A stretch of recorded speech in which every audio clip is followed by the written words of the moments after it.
Olá a todos, sejam muito bem-vindos para mais este momento de reflexão bíblica. Que Deus abençoe cada um de nós enquanto a gente medita na palavra de Deus, enquanto a gente lê mais um texto, enquanto a gente aprende sobre mais um texto bíblico. E o texto de hoje fala sobre algo que com certeza é um desafio muito grande na vida da gente.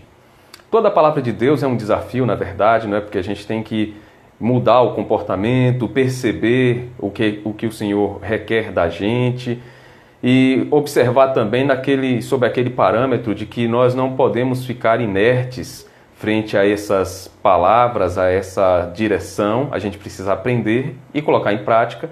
Mas hoje o assunto, esse trecho, vai falar sobre algo que muita gente, inclusive, acaba ignorando. E imagina que tem toda a razão do mundo para se comportar como se pudesse fazer o que viesse na mente, o que chegasse ao coração dela, para que ela fizesse com que o outro pagasse pelo mal, por alguma coisa ruim que fez.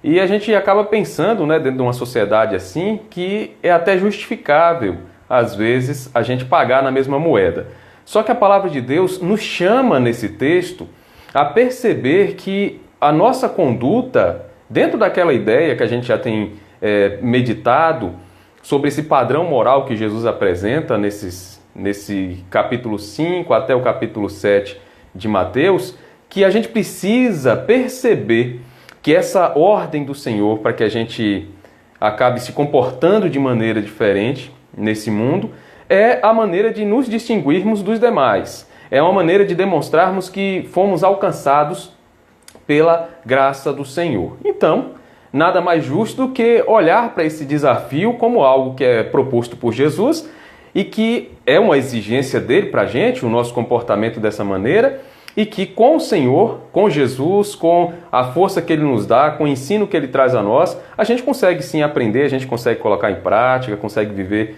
tudo isso. E vai ser muito melhor para a gente porque é uma prova de que estamos progredindo na nossa santificação.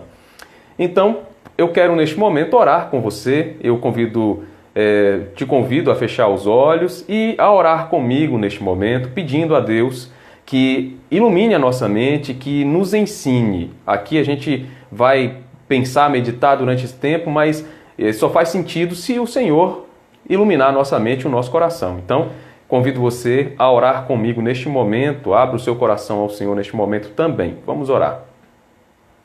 Senhor Deus, nós te agradecemos por mais um dia de vida que o Senhor concedeu a nós.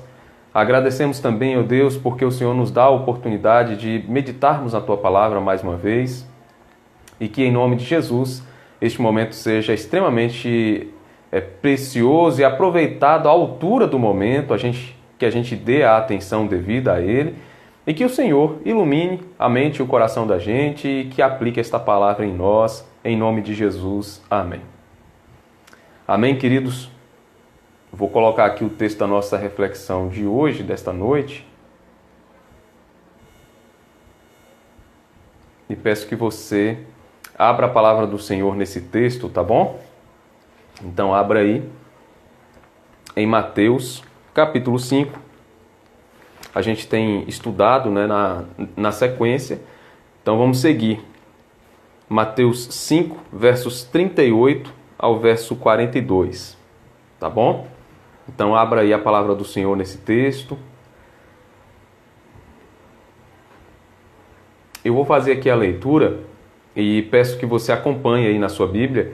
E se você ainda não tem o entendimento, qualquer que seja, sobre esse texto, nunca leu sobre nada que falasse sobre as explicações, as expressões usadas por Jesus, eu peço que, inclusive, você tenha aí à mão um caderno, um papel, anote em algum lugar as observações feitas, ou mesmo na própria Bíblia, né? Na parte a parte livre que tiver aí, para que te auxilie depois, num outro momento, quando você for fazer a leitura, ou mesmo quando for explicar para alguém, que você tenha aí os apontamentos, né? Facilita. Então, vou fazer aqui a leitura. Vocês ouviram o que foi dito, olho por olho e dente por dente. Mas eu lhes digo, não resistam ao perverso. Se alguém o ferir na face direita, ofereça-lhe também a outra. E se alguém quiser processá-lo e tirar-lhe a túnica, deixe que leve também a capa. Se alguém o forçar a caminhar com ele 1 milha, vá com ele 2. Dê a quem lhe pede, e não volte as costas àquele que deseja pedir-lhe algo emprestado. Amém.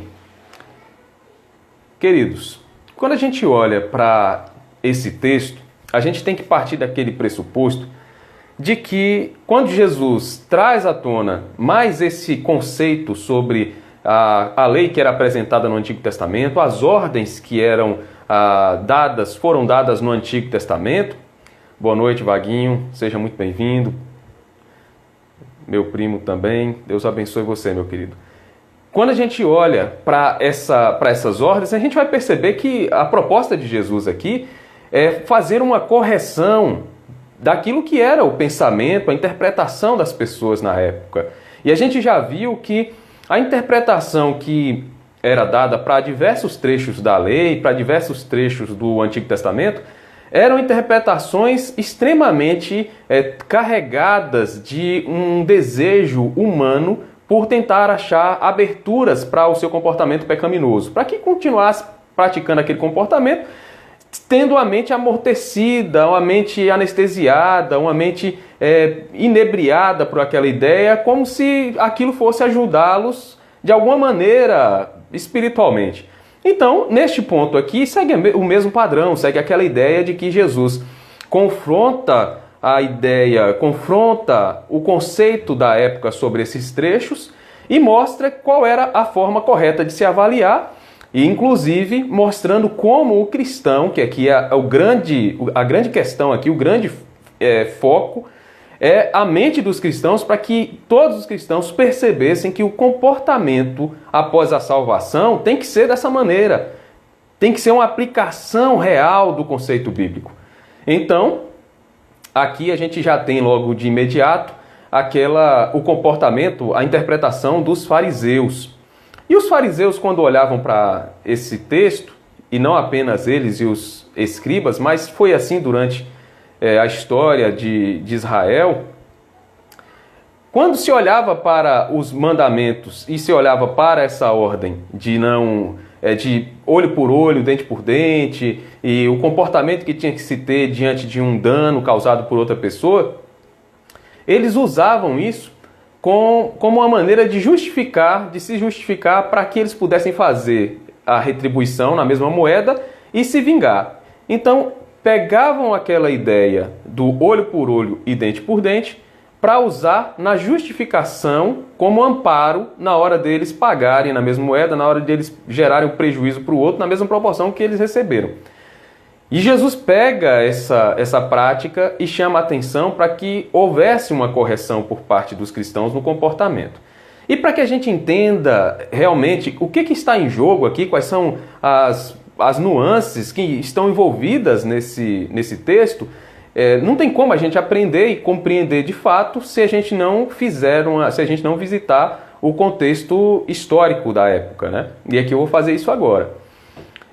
Quando Jesus fala sobre olho por olho e dente por dente, Jesus está fazendo menção a um trecho do Antigo Testamento que havia recepcionado, utilizado o Código de Hammurabi, aquilo que na época era visto como um dos mais avançados códigos legais para se tentar fazer uma pacificação social. E o Código de Hammurabi, quando a gente avalia, ele tinha como ele tinha um alvo de fazer com que a vingança fosse freada. Então, quando se dizia que a pena ou a correção tinha que ser feita na medida em que foi feito o dano, foi oferecido, imposto o dano, era uma maneira de se frear aquele comportamento em busca de gerar cada vez mais mortes, cada vez mais destruição. Porque antes do Código de Hammurabi, que já foi um código que foi um avanço muito grande, e foi planejado ali na Babilônia, quando você olha para as culturas que não tinham esse parâmetro, se houvesse a morte de alguém da família, por exemplo, e a outra parte, a família que tinha sofrido aquela perda, ela fosse buscar algum tipo de vingança em relação a outra família, normalmente isso não acabava nunca, né? E continuava, ainda que matasse alguém que fez aquilo, o outro que era irmão daquela pessoa não ia gostar também, ia atrás de outra pessoa daquela família, ia continuar a matança. E não haveria, de forma alguma, nenhuma pacificação. Então, a ideia principal, falando aqui em linhas gerais para o nosso momento, o Código de Hammurabi, ele vinha com essa proposta de frear a vingança. Então, se você pegasse o código e fosse aplicar, ia perceber que o dano causado ele tinha que ser analisado e tinha que ser feito o pagamento ou a sanção tinha que ser limitada ao dano que foi gerado. Isso é tão interessante que, se a gente for analisar as culturas semi-civilizadas na história, nenhuma delas usava a lei de Talião ou o Código de Hammurabi, que é a mesma coisa, de forma literal. Então, por exemplo, quando dizia se alguém feriu o seu pé, gerou um problema para o seu pé, um dano, você vai gerar um dano também do mesmo jeito, ou se arrancou o pé, vai arrancar o pé do outro, não. Nas sociedades semi-civilizadas, a prática era feita de acordo ao sistema judiciário. Tinha que ser analisado por um juiz e tudo mais. É tanto que o Código de Talião, a lei de Talião, também era administrada dessa maneira. Tinha que ter todo um processo legal, né? Então, pegando essa ideia e avaliando o que era praticado em Israel, havia também em Israel uma maneira já, dentro do Código em Israel, o Código de Leis de Israel, uma maneira também de analisar o Código de Hammurabi dessa forma, não pegando ele de maneira literal. Agora eu vou aqui citar alguns textos do Antigo Testamento que eram textos que são textos que fazem alusão ao Código de Hammurabi. O primeiro deles está em Êxodo 21, versículos 23 a 25, e diz assim: mas, se houver dano grave, então darás vida por vida, olho por olho, dente por dente, mão por mão, pé por pé, queimadura por queimadura, ferimento por ferimento, golpe por golpe.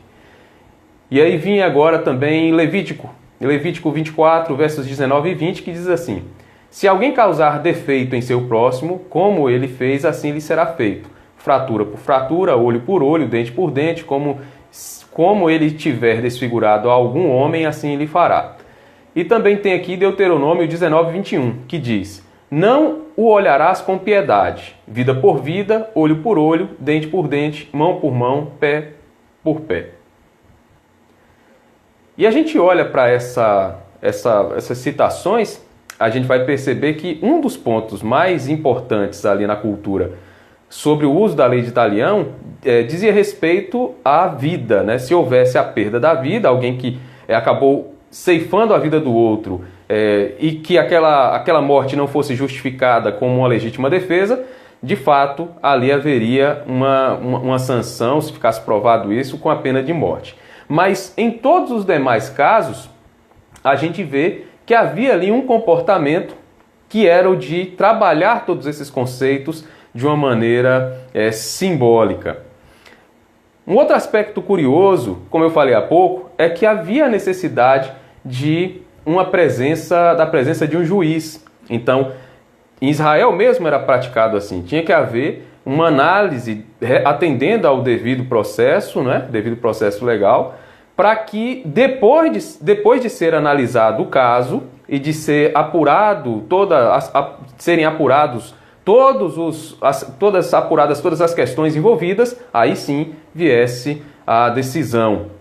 E um outro ponto é que em Israel havia um tratado de leis, como um código de leis, chamado de Baba Kama, que falava que sobre esses pontos do Código de Hammurabi e aquilo que a própria lei de Israel tinha guardado ou tinha recepcionado desse código, não havia como trabalhar cada aspecto dele de forma literal. E fazia aqui, inclusive, a justificativa, né? Dava a justificativa, que diziam, se é olho por olho, por exemplo, aquele que perdeu o olho, se a vista dele não fosse muito boa, o que fez com que ele perdesse a vista tinha que perder uma vista boa. Então, avaliando pela questão de justiça, não seria justo. O dano para quem perdeu um olho ruim e imposto ao que fez com que ele perdesse esse olho, se essa pessoa que gerou o dano tivesse olhos perfeitamente bons, ele acabaria recebendo uma sanção muito maior, porque perderia um dos olhos e um olho excelente, enquanto o outro perdeu um olho quase cego, por exemplo. E o que eles faziam? Eles colocavam, mensuravam qual era o valor que poderia ser retribuído àquela pessoa para que houvesse a reparação. E nisso há algo até parecido com os nossos dias, né? Então, quando você sofre algum dano e que você pede a reparação por danos materiais, por exemplo, vai ser analisado quais foram os danos, para que, havendo provas dos danos materiais, haja o ressarcimento. Da mesma forma, se houve lucro cessante, por exemplo, se você sofreu um acidente, deixou de trabalhar por aquilo, era um motorista de aplicativo, deixou de trabalhar, ou era um taxista, e deixando de trabalhar, deixou de receber o dinheiro também, quem gerou o dano, normalmente na justiça, é obrigado, depois de provado isso, a pagar o valor correspondente para aquele período como lucro cessante. E aí vai. Então, hoje também a gente tem esse paralelo. E naquela época também existia. Então, quando a gente pensa nessa menção que Jesus faz à lei de Talião, o Código de Hammurabi, é porque Jesus pegou aquela ideia do que era usado no Antigo Testamento para mostrar como um parâmetro para os fariseus que ali não estava uma justificativa para que eles usassem a lei para impor prejuízo para outras pessoas. E por que eu digo isso?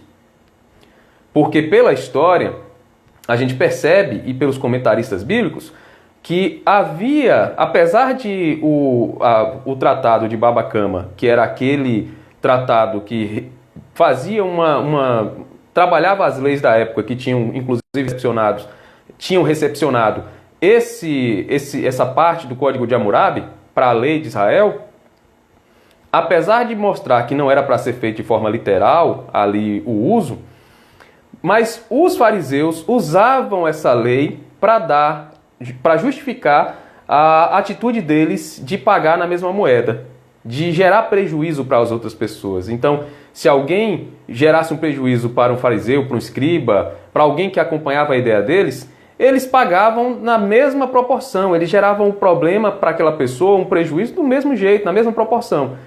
E aqui Jesus chama a atenção para esse tipo de interpretação. E há também uma outra questão muito importante que a gente tem que perceber, é que apesar do Antigo Testamento fazer uso e ter recepcionado alguns trechos, né, da lei de Talião, há muitos outros trechos também no Antigo Testamento que mostram a ordem do Senhor para que não houvesse a prática da vingança. E você tem que se lembrar que eu falei desde o início que lá para o Código de Hammurabi, quando ele foi proposto, inclusive na Babilônia, a ideia era que houvesse um freio à vingança. Porque na hora que você cria um código, uma lei, e coloca nas mãos do legislador, nas mãos do julgador, a maneira de trabalhar os termos e a forma de julgar isso, você está tirando das mãos das pessoas o poder de fazer justiça com as próprias mãos e colocando nas mãos do Estado, nas mãos daquele que vai analisar cada caso de forma imparcial. Pelo menos é essa a ideia. E nisso há um freio à vingança. E no Antigo Testamento há textos que falam também, o Senhor Deus falando sobre essa necessidade de no meio de Israel não haver o comportamento de vingança. E aqui eu vou ler alguns trechos aqui pra gente. Provérbios 25, 21 diz assim: se o que te aborrece tiver fome, dá-lhe pão para comer. Se tiver sede, dá-lhe água para beber. Provérbios 25, 21. Lamentações de Jeremias, Lamentações 3,30 diz assim: dê a face ao que o fere. Farte-se de afronta. Ou então, aquela ideia de que você não vai revidar na mesma moeda, né? Não vai pagar na mesma moeda. E há também, em Levítico 19:18, o seguinte: não te vingarás, nem guardarás ira contra os filhos do teu povo, mas amarás o seu próximo como a si mesmo. Eu sou o Senhor. Isso aqui lá em Levítico. Levítico 19:18. Provérbios 24:29 diz assim: não digas, vingar-me-ei do mal, como ele fez a mim. Assim lhe farei a ele, eu pagarei a cada um segundo a sua obra. Então, no Antigo Testamento também havia esse ensino já sobre a palavra do Senhor vindo como uma ordem para que fosse coibido esse comportamento da vingança.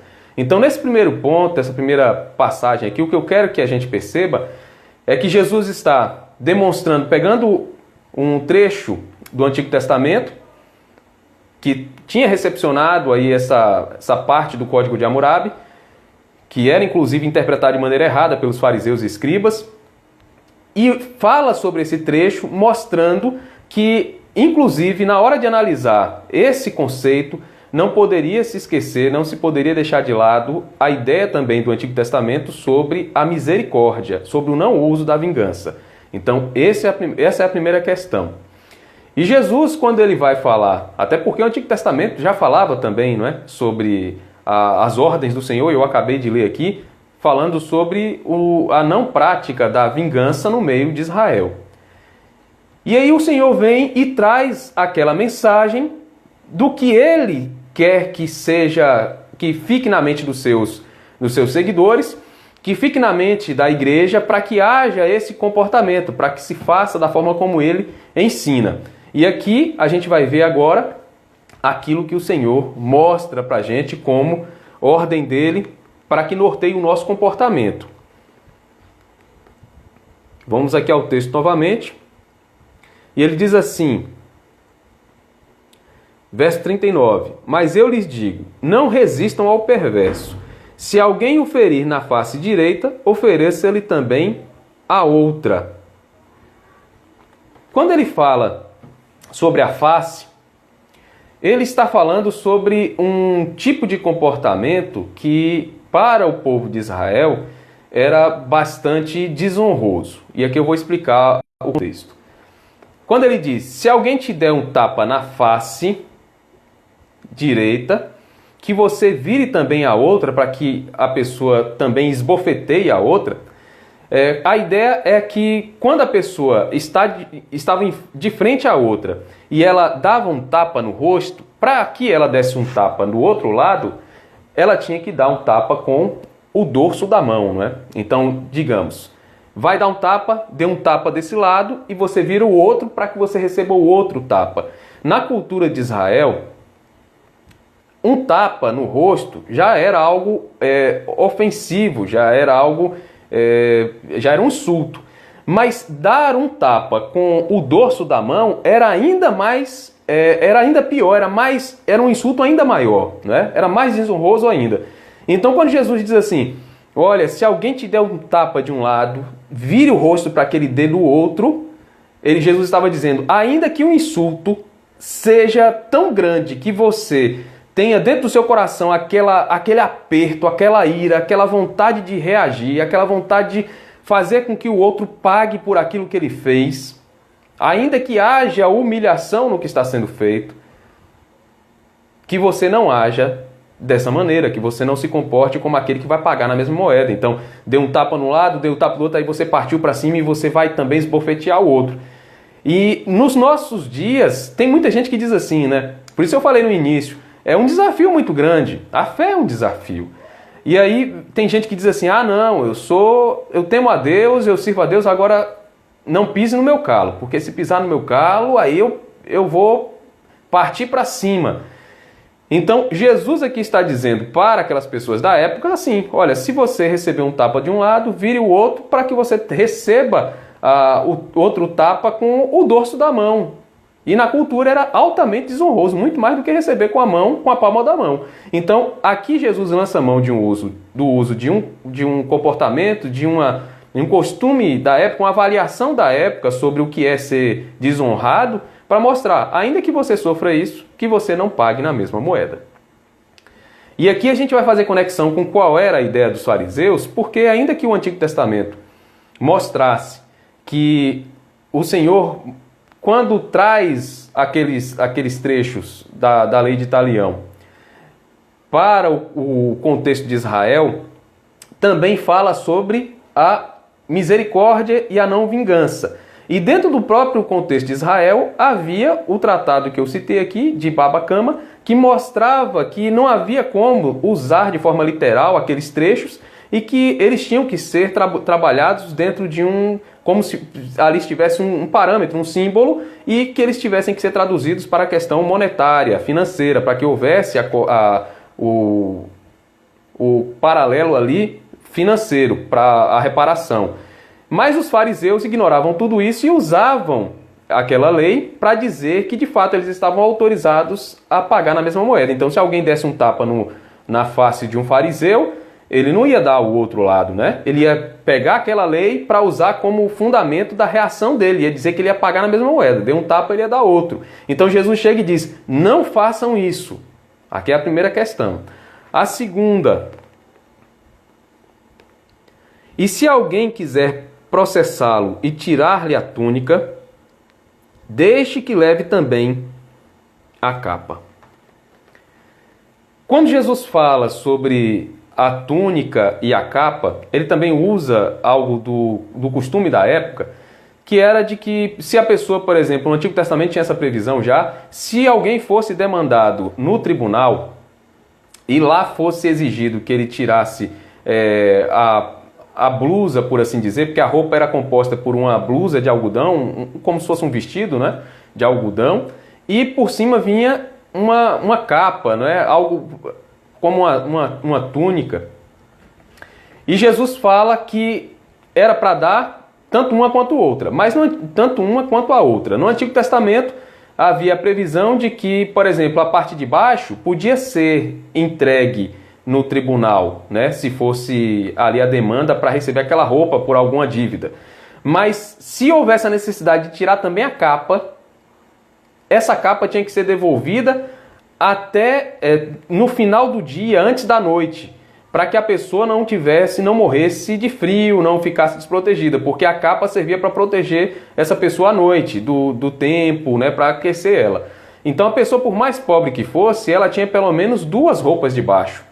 Mas normalmente tinha só uma capa se ela fosse muito pobre. Então, se ela fosse demandada na justiça e ela tivesse que tirar a parte de baixo e dar, ela tinha outra para vestir. Mas se fosse a capa também, ela ficaria, se fosse muito pobre, sem ter com que se proteger. Por isso, na lei havia a previsão, inclusive, de que se fosse tomada a capa, que essa capa tinha que ser devolvida sempre que fosse o final do dia, para que essa pessoa tivesse com que se proteger. E aqui, quando Jesus fala, olha, se alguém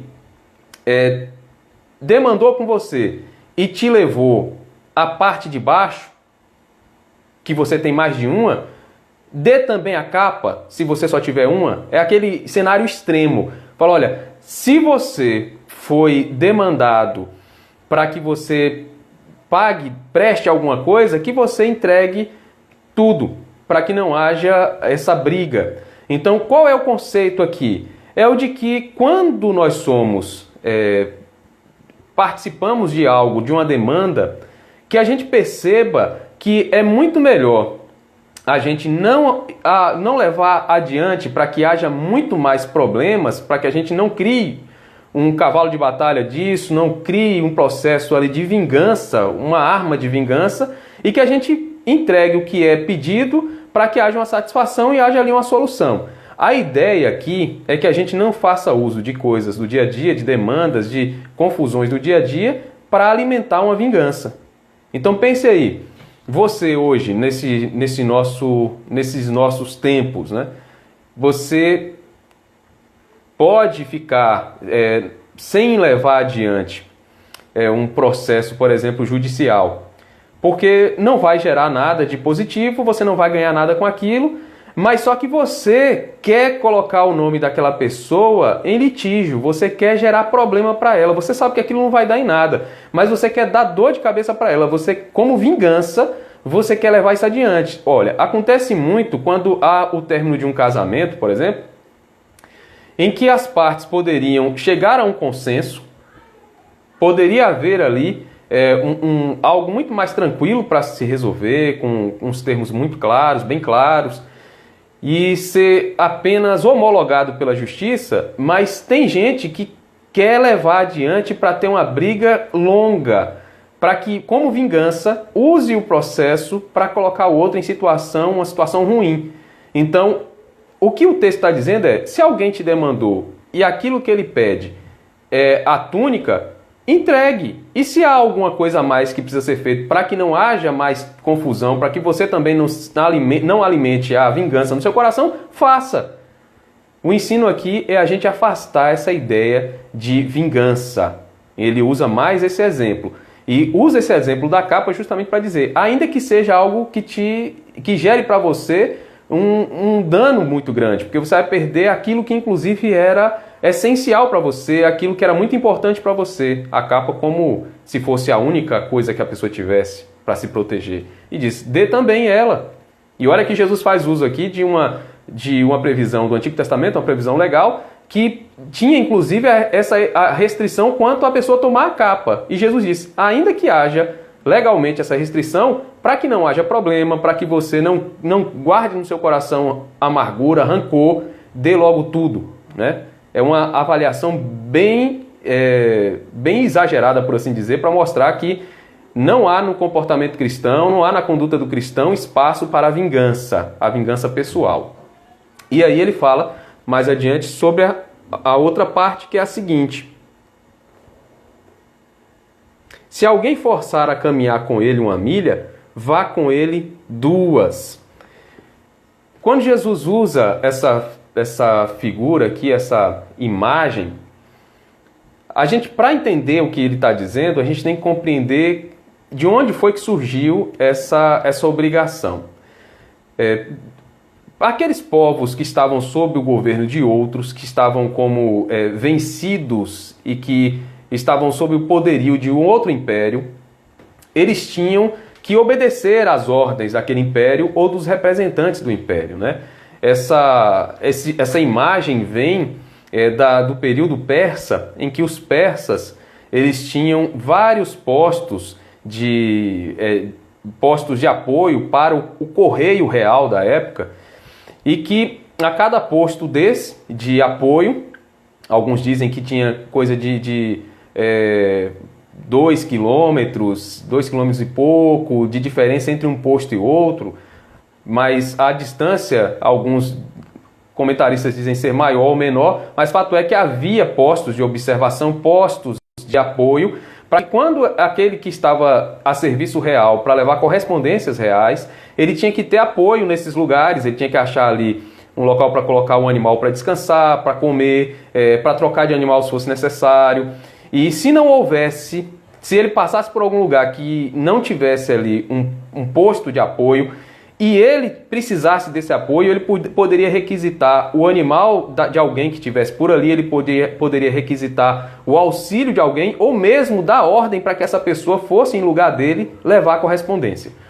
E ali estava a ordem, tinha que ser obedecida, ainda que contra a vontade daquela pessoa que estava recebendo a ordem, porque ela não tinha espaço para decidir, ela fazia parte do império e ela tinha ali a obrigação de atender o que o imperador estava mandando a partir daquele representante do imperador, do rei. E acontecia isso também em Israel. Roma também agia dessa maneira. Então, a gente pode ver, inclusive, que esse princípio acontece quando a gente olha para o Simão, o Cirineu, e que ele estava voltando do campo, e na paixão de Cristo ali, no sofrimento, né, na via dolorosa, ele é chamado para carregar a cruz no lugar de Jesus. Então, o soldado romano requisitou Simão, o Cirineu, para que ele carregasse. E ele não podia dizer que não ia carregar, porque ele estava sob as ordens de Roma. Então, quando Jesus diz aqui, se alguém te falar para caminhar uma milha com ele, não caminha apenas uma, mas duas, é aquela ideia que todas as pessoas ali já tinham conhecimento, de que se houvesse a determinação do império, do rei, de alguém que representasse o rei, determinando que ele fizesse alguma coisa e ele fosse fazer aquilo, ele não precisava fazer contra a vontade, ele ia ter que fazer não só aquilo, mas também estivesse disposto a fazer até mais. Então, Jesus usa exemplos do dia a dia para mostrar qual era a proposta dele e qual é o padrão do comportamento do cristão. Então, analisando, queridos, esse ensino de Jesus, a gente percebe que é um ensino que, de fato, balança, sacode cada um de nós, faz a gente parar para pensar como é que é o nosso comportamento no dia a dia. Porque, veja só, quando a palavra de Deus fala que está proibida a vingança, diz que nós, no nosso comportamento, no nosso cotidiano, nós não podemos nos comportar como pessoas que vão buscar o outro para poder fazer com que ele pague aquilo que ele fez, o prejuízo que ele deu, que ele gerou para nós, como vingança. Então, eu não posso agir de maneira vingativa. Alguém falou mal de mim, eu vou falar mal dela também para fazer ela sofrer também. Alguém veio e bateu no meu carro, eu vou esperar em algum momento para bater no dela também, para gerar o mesmo prejuízo. E assim vai. Alguém não respondeu, não me tratou bem, eu vou tratar mal essa pessoa. Isso é uma forma de vingança também. Então, quando a gente olha para esse ensino, a gente vê que o Senhor chama a gente para uma nova realidade e que às vezes a gente ignora. Imagina aí quantas questões do nosso dia a dia a gente pode administrar de forma diferente se a gente for olhar para essa ordem de Jesus de não viver como pessoas vingativas.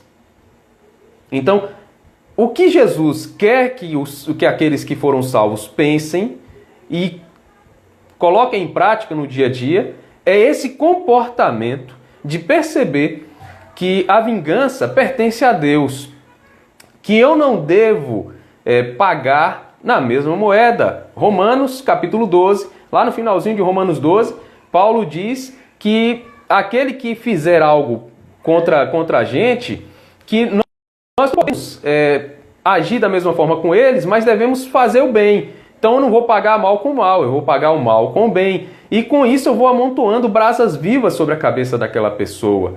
Então eu vou agindo de forma que o juízo de Deus estará sobre ela e que aquelas atitudes vão gerar nela um desconforto, um incômodo. Porque imagine aí brasas vivas sobre a sua cabeça, né?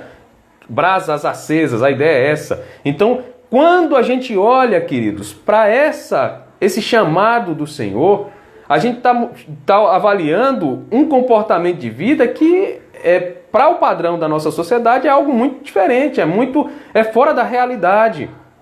Então, eu quero que você pense sobre isso, que você avalie como você tem lidado com os momentos os momentos desagradáveis na sua vida, como você tem lidado com as pessoas que têm te ofendido, como você tem pensado e tem agido diante de cenários que são cenários que têm gerado prejuízo para você.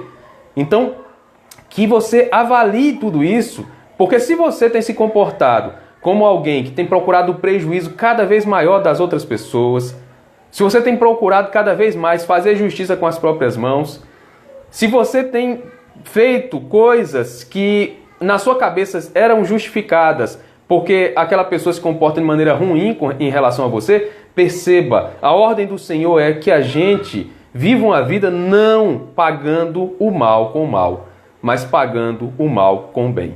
Eu sei que isso é um desafio, sei que isso nos coloca numa situação que humanamente é até desconfortável, mas é a ordem do Senhor, é a ordem de Jesus. Então que em nome de Jesus você pare para pensar nisso e que ao invés desse comportamento que o Senhor condena, que haja realmente o amor demonstrado na forma mais plena possível. E a gente já viu, inclusive, naqueles textos que eu citei aqui, não é? Quando eu falei, versículo 29 de Provérbios 24 mesmo, diz: não digas, vingar-me-ei do mal, como ele me fez a mim. assim lhe farei a ele, eu pagarei a cada um segundo a sua obra. O Senhor falando aqui, não é? E aí no versículo 18 de Levítico 19 diz: não te vingarás, nem guardarás ira contra os filhos do teu povo. Amarás o seu próximo como a si mesmo. Eu sou o Senhor. Então que em nome de Jesus o Senhor aplique isso em nosso coração e que a nossa conduta seja uma conduta que reflita isso, né? Que demonstre isso no dia a dia. Amém, queridos? Nós já estamos no fim deste nosso momento de reflexão bíblica. Eu faço votos que você tenha aprendido um pouco mais nesta noite e que, de fato, esse ensino, essa mensagem tenha tocado o seu coração, tenha comunicado algo importante, porque a palavra de Deus tenha tocado no seu coração. Amém? Vamos orar neste momento? Convido você a fechar os olhos e a orar junto comigo. Vamos clamar a Deus para que a gente consiga viver melhor, não é? É isso mesmo, Laura. Que Deus nos dê o domínio próprio. Realmente é o comportamento que a gente precisa ter frente a esses problemas todos. Vamos orar, queridos? Feche os olhos, eu quero orar com você agora. Senhor Deus, nós te agradecemos pelo teu amor, te agradecemos por tua graça e misericórdia e peço, ó Deus, que em nome de Jesus o Senhor siga falando ao coração da gente, nos abençoe, ministre a tua santa palavra a nós e assim como nós pensamos nesta noite, que o nosso coração seja um coração pronto a perdoar, seja um coração pronto a pagar o mal com o bem e não a olhar a vida como uma maneira, uma plataforma para que a gente gere prejuízo para outras pessoas. Pai, que o Senhor nos use neste mundo e que faça com que cada um de nós seja realmente sal e luz, que nós todos sejamos instrumentos do Senhor. Pai, eu peço que o Senhor abençoe também a priminha da Jeane, que está doente, uma criança, que o Senhor abençoe, recupere a saúde dela, para que em nome de Jesus ela possa voltar para casa e ficar protegida, com a saúde recuperada. Abençoe também, Deus, aqueles que estão sofrendo com algum problema de saúde em razão da Covid-19 ou qualquer outra doença, que em nome de Jesus o Senhor abençoe para que cada um possa se recuperar completamente, que possa voltar ao convívio de suas famílias. A gente já agradece pela recuperação da Séfora, da irmã da Andréia, que o Senhor abençoe, que ela continue se recuperando, se fortalecendo. Assim também, Deus, a gente agradece pela vida do reverendo Ronaldo Lidório e de sua família, que eles continuem se recuperando mesmo também. E Pai, que em nome de Jesus o Senhor abençoe a vida daqueles que estão trabalhando para cuidar dos doentes, dos profissionais de saúde. Recupere-os, abençoe a mente e o coração deles.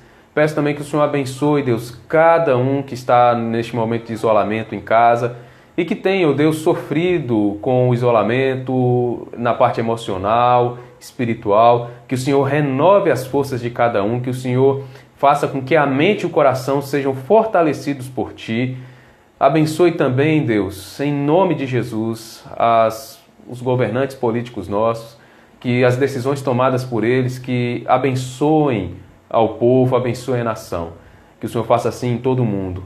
Pai, que o Senhor abençoe também que esse período de pandemia, essa doença, que ela seja controlada, que ela seja freada e que vejamos ela, de fato, não sendo mais um problema para o convívio das pessoas, em nome de Jesus.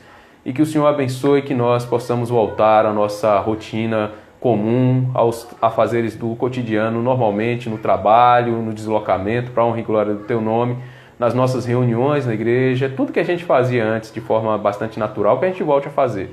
Então, Pai, eu agradeço nesse momento por tudo que o Senhor falou ao nosso coração e que o Senhor, em nome de Jesus, abençoe cada um que participou deste momento. É a oração que a gente faz. Amém. Amém, queridos. Foi ótimo estar com vocês neste encontro, mais este encontro. Se você que está assistindo a gente agora não conhece o canal da igreja ainda no YouTube, vá lá, dê uma olhada.